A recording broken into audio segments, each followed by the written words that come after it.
पहिली प्रतिक्रिया अशी आहे की आपल्या देशामध्ये सर्वसामान्य माणसाची ताकद काय असते ते दाखवून दिलेलं आहे आणि त्याबद्दल मी संपूर्ण सर्वसामान्य नागरिकांचं अभिनंदन करतो। सत्ताधारी किती मस्तवाल झाले तरी एका बोटाने आपण त्यांना हरवू शकतो, त्यांचा उधळलेला वारू रोखू शकतो। ह्याच देशातल्या तमाम जनतेने अख्ख्या जगाला दाखवून दिलेले आहे। त्याच्याबद्दल मला नक्कीच अभिमान आहे आणि आनंद आहे।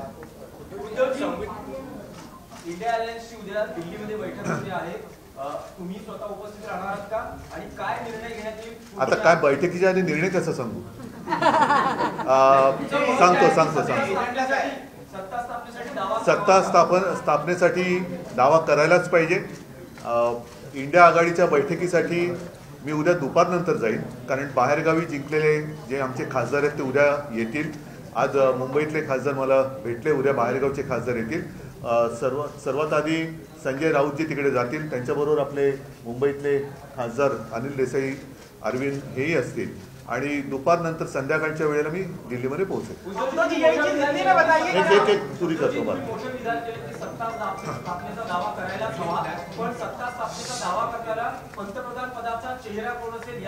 त्याच्याबद्दलच उद्या बैठक होईल। आणि एक गोष्ट मी पहिल्या दिवसापासून सांगतो आहे, इंडिया आघाडी म्हणून आम्ही जेव्हा एक आघाडी तयार केली त्यावेळेला सर्वप्रथम आमच्यापैकी कोणीही आपण स्वतः पंतप्रधान पदासाठी इच्छुक आहे या मताचं नाही। देशातली लोकशाही वाचवली पाहिजे, देशातलं संविधान वाचवलं पाहिजे आणि हुकुमशाहीपासून देशाला वाचवलं पाहिजे, ही एक आमची पहिली एकत्र येण्यामागची भावना होती। तीच भावना आजही कायम आहे। उद्या सर्वांच्या मताने इंडिया आघाडीचा नेता ठरवला जाईल पंतप्रधान पदासाठी आणि आम्ही सर्व सोबत असू। एक पुरा असं दाखवलं जातंय, परंतु अजूनही काही ठिकाणी जसं बिहार आहे, बिहारमध्ये मतमोजणी उशिरा सुरू झाली, तिचे निकाल अजून पूर्ण बाहेर यायचे आहेत। आणखीनही काही ठिकाणी छोटे जे घटक पक्ष आहेत त्यांना संपर्क सुरू आहे। एकूणच काय की ह्या जुलूम जबरदस्तीला सगळे जे कंटाळलेले आणि चिडलेले पक्ष आहेत, अपक्ष आहेत, हे इंडिया आघाडीमध्ये एकवटतील आणि हे पुन्हा एकदा जुलूम जबरदस्तीचं सरकार येऊ देणार नाही ह्याची खात्री घेतील। त्यांच्याशी काँग्रेसकडनं म्हणा इतरांकडनं म्हणा बोलणी सुरू आहे। परत एकदा सांगतो की चंद्रबाबू नायडूंना सुद्धा भाजप सरकारने काही कमी त्रास दिला नव्हता, नितीशना सुद्धा काही कमी त्रास दिला नाही, तर पुन्हा त्रास हवा का हा एक प्रश्न आहे। आणि मला खात्री आहे की एकदा हे गेलेले सरकार उंबरठ्यावरती आहे ते उंबरठ्यावरनं बाहेर काढण्यासाठी सगळे जे यांच्या जुलूम जबरदस्तीला चिडलेले आणि कंटाळलेले लोक आहेत ते इंडिया आघाडीत येतील।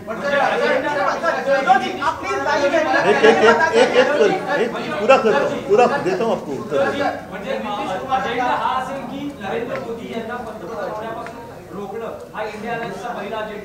नुसते नरेंद्र मोदी नाही, एकूणच ती जी वृत्ती आहे, आम्ही कोणत्याही व्यक्तीच्या विरोधात नाही, मी पहिल्या दिवसापासून सांगतोय, आम्ही वृत्तीच्या विरोधात आहोत। वृत्तीच्या विरोधात म्हटल्यानंतर हुकुमशाहीची वृत्ती, ही वृत्ती या देशामध्ये चालू द्यायची नाही हे आम्ही सगळ्यांनी ठरवलेलं आहे, सगळ्या देशभक्तांनी ते ठरवलेलं आहे। एक मिनट, अभी थोड़े जरा इंडिया गठबंधन कल क्या सत्ता स्थापना को लेकर एक्सप्लोर करने वाले ऑप्शंस और क्या पीएम पद के ऊपर भी आप चर्चा करेंगे? बिल्कुल करेंगे। और जैसे मैंने अभी कहा कि जिस दिन हमारा गठबंधन हुआ इंडिया, उसी वक्त हम सारे लोगों ने तय किया था कि किसी व्यक्ति को लेकर नहीं, लेकिन ये जो तानाशाही है देश में उसको खत्म करना चाहिए, देश का संविधान बचाना चाहिए। फिर चाहे सब मिलकर प्रधानमंत्री का उम्मीदवार हम तय कर सकते हैं और मुझे लगता है कि कल वो हो जाएगा। नंबर्स की आंकड़े जो काफी कम है, ऐसे में क्या टीडीपी जेडीयू अन्य दल है, जो भी लोग इनसे त्रस्त है वो सारे लोग हमारे साथ आएंगे, सारे देशभक्त हमारे साथ आएंगे। चंद्रबाबू जी भी, उनको भी बहुत परेशान किया है बीजेपी गवर्नमेंट ने, सारे लोग जिनको भी तकलीफ दी है, परेशान किया है, वो सारे लोग हमारे साथ आएंगे।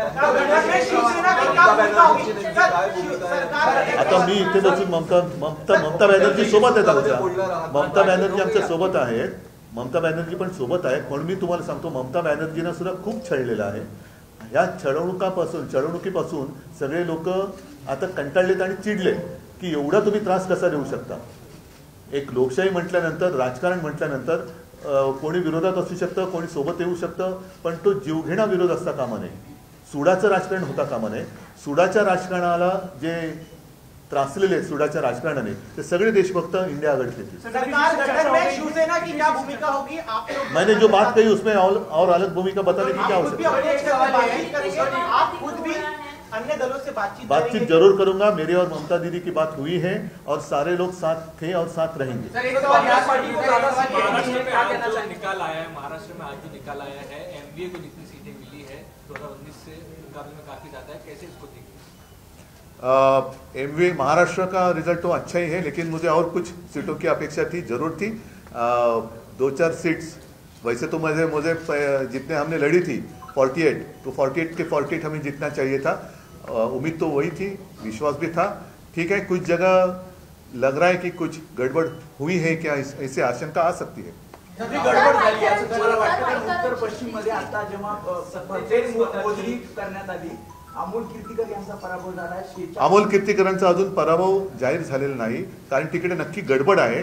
आम्ही विचार करतोय कदाचित ती निवडणूकच आम्ही चॅलेंज देऊ निवडणुकीला, कारण एकूणच गडबड घोटाळा दिसतोय तिकडे. पहिल्यांदा ईव्हीएम मध्ये काय मतमोजणी झाली, मग पोस्टरमध्ये काय, तर आम्ही अजून तिकडे तो विषय सुरू आहे. पण बहुतेक आम्ही ती निवडणूक चॅलेंज करू. उद्धव ठाकरे समाधानी आहेत का ज्या प्रकारे महाराष्ट्रात जागा महाविकास? नाही, मला तर 48च्या 48 पाहिजे होत्या. मला तर 48च्या 48 पाहिजे होत्या. काही ठिकाणी ठाणे असेल किंवा कोकण असेल, ठाणे आणि कोकण, मला नाही वाटत कोकण हा शिवसेनेपासून माझ्यापासून कोणी तोडू शकतो. त्याच्यामुळे कोकणचा पराभव हा अनाकल्य आहे आणि नक्कीच क्लेशकारक आहे. पण कोकणी माणूस असा कधी दगा देऊ शकत नाही. मला नाही वाटत तिकडे लोकांनी शिवसेनेच्या विरोधात मतदान, काहीतरी असू शकेल गडबड, बघायला लागेल. एक अयोध्या में बीजेपी की हार हुई है, प्रधानमंत्री वहां गए थे, राम मंदिर का बड़ा प्रधानमंत्री जी जहाँ जहाँ गए, महाराष्ट्र में जहाँ जहाँ आए थे वो सारी जगह हार गए. और इसलिए मैं मेरी पब्लिक मीटिंग में कह रहा था कि प्रधानमंत्री जी और आने चाहिए महाराष्ट्र में. उन्होंने हर एक जगह पर मीटिंग ली होती तो हमारे लिए काफी अच्छा काम, हमारा प्रचार वही कर रहे थे. उद्धवजी, सांगलीमध्ये काँग्रेसने आपल्या उमेदवारासाठी काम केलं नाही असं दिसतंय. विशाल पाटील यांचा विजय झालेला आहे, तर सांगलीच्या बाबतीत तुमचं काय मत आहे? सांगलीच्या बाबतीमध्ये उघड दिसतंय आघाडीचा धर्म पाळला गेला की नाही पाळला गेला बघतोय, आणि त्यानुसार आमची पुढची पावलं ठरतील. महाविकासाकडे स्वागत केलं जाईल विशाल पाटील? नाही, बघू ना आता काय होतंय त्याच्यावरती. उद्धव जी, पिछले 2.5 वर्षों में जब से आपकी पार्टी तोड़ी गई या नाम छीना गया, पार्टी का चुनाव जीना चाहिए, तब से लेके अब तक का जो यात्रा कैसे रही? क्योंकि इस तरह की जीत की अपेक्षा जो है बीजेपी की तरफ से कहा जाता है ये संभव नहीं है, लेकिन वो करके दिखाया. मैं तो जितने सारे लोगों ने मुझ पर विश्वास दिखाया उन सारे लोगों का दिल से धन्यवाद उनको देता हूं. और मैं तो कहता हूं कि अब तो लड़ाई की शुरुआत हुई है. आपने जैसे कहा कि पार्टी तोड़ी गई, छीनी गई, मेरा पार्टी सिंबल छीना गया. यहाँ तक कभी कहा जाता था कि मोदी जी का फोटो लगाकर हमने इलेक्शन जीती थी. उनको भी, मतलब मोदी जी को मेरे पिताजी का फोटो लगाकर इलेक्शन लड़ना पड़ा. और तो आप देखो, सारी बातें छीनने के बाद भी मैं तो खड़ा रहा.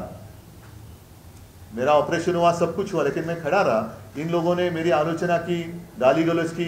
मैंने कहा नहीं कि मैं तो रोज 5 किलो गालियां खाता हूँ जी वगैरह, कुछ कहा नहीं. ना ही मैंने कहा कि मैं परमात्मा का अवतार हूँ. मैं तो हूँ कॉमन मैन हूँ, बाला साहब का और माँ का बेटा हूँ. और मैं तो लड़ा. जितने सारे लोग मेरे साथ खड़े रहे उन सारे लोगों को धन्यवाद देता हूँ. और उन्हीं का आशीर्वाद मेरी शक्ति है, उनका ही आशीर्वाद मेरी शक्ति है. और इस शक्ति को मैं कभी धोखा नहीं दूंगा. सर, धनुष्य बाण आपके साथ नहीं था? नहीं, सारी बातें उन्होंने छीनी थी. और क्या बाकी रखा था? एक सवाल ये है कि क्या अब मशाल के साथ ही आगे की राह ये करना है? देखो, मशाल ने आग तो लगा दी है. मशाल ने आग तो लगा दी है. और 19 में जितनी सीटें, अब तो महायुति हो गई, लेकिन उस वक्त जो युति थी कितने सीटें थी? 41, 42. अब कितनी हो गई? तो ये तो अभी असली नकली का पता चलेगा. और मुझे तो नकली संतान कहते हैं. वो खुद को अपनी माँ को भी मानने के लिए तैयार नहीं. अब तो कहते हैं कि परमात्मा ने भेजा है. मतलब नकली संतान है कौन? नाही, उद्धवजी, तुमची तुमच्या नेत्यांची जशी अन्य पक्षाच्या नेत्यांची बोलणी सुरू आहे, तशीच भाजप आणि मोदींकडूनही चंद्रबाबू नायडू आणि असतील. जरूर करावी त्यांनी. पण माझा प्रश्न हाच आहे की पुन्हा बोलणी कशासाठी करताय? पुन्हा छळायला? म्हणजे आम्ही सुद्धा त्यांच्यासोबत होतो, तरी सुद्धा त्यांनी आमच्या लोकांच्या मागे ईडी, इन्कम टॅक्स, सीबीआय आमच्याकडनं गद्दार फोडून घेतले.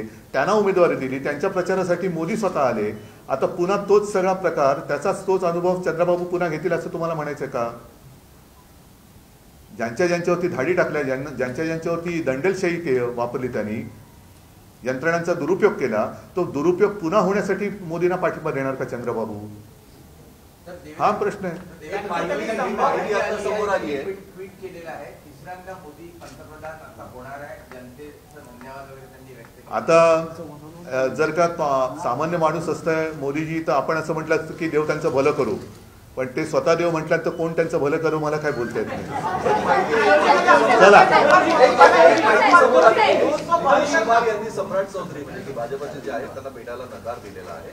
आणि एकीकडे आता त्यांच्याशी सुरू असलेलं बोलणं, त्यांनी ज्या एनडीए गठबंधनमध्ये असताना तिथल्या भाजपच्या नेत्याला भेटायला दिलेला नकार, कसं बघताय तुम्ही याच्याकडे? मी अजून टीव्हीच नाही बघितलं, त्याच्यामुळे कसं बघण्याचा प्रश्न येतो. चला, धन्यवाद सगळ्यांना. जय महाराज. देश विदेशातील प्रत्येक घडामोडींचे लाईव्ह अपडेट मिळवण्यासाठी आता साम टीव्हीच्या सर्व सोशल मीडिया प्लॅटफॉर्मला लाईक, फॉलो आणि सबस्क्राईब करा. तसंच सर्व नोटिफिकेशनसाठी बेल आयकॉन प्रेस करायला विसरू नका.